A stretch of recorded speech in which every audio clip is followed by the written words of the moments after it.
జై శ్రీరామ్.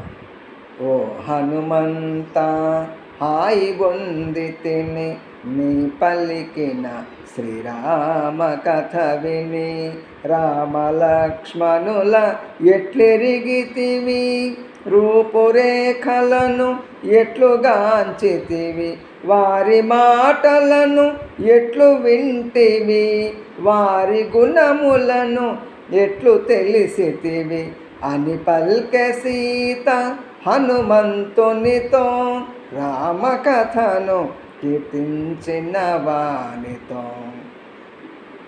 సర్వజీవన సంప్రీతి పాత్రుడు, కమల నేత్రుడు, దయాసాంద్రుడు, బుద్ధియందు బృహస్పతి సముడు, కీర్తియందు దేవేంద్రుని సముడు, క్షమాగుణమున పృథివీ సముడు, సూర్యతేజుడు శ్రీ రఘురాముడు అని హనుమంతుడు సీతతో పలికే, అంజలి ఘటించి చంతన నిలిచే.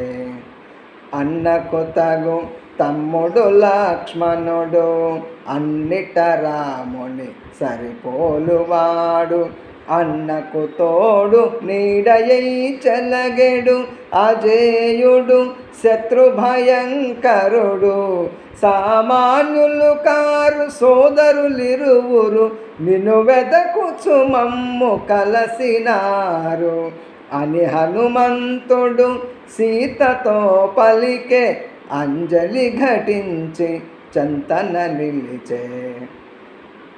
పవన కుమారుని పలుకులను విని, అతడు నిజముగా రామదూతయని ఆనందాశ్రులు కన్నులు నిండగా, చిరునగవులతో జానకి చూడగా, ఇదిగో తల్లి ఇది తిలకింపుము, రాముడంపిన అంగుళీయకము అని హనుమంతుడు భక్తి మీరగను, అంగుళీయకమును సీత కొసగెను.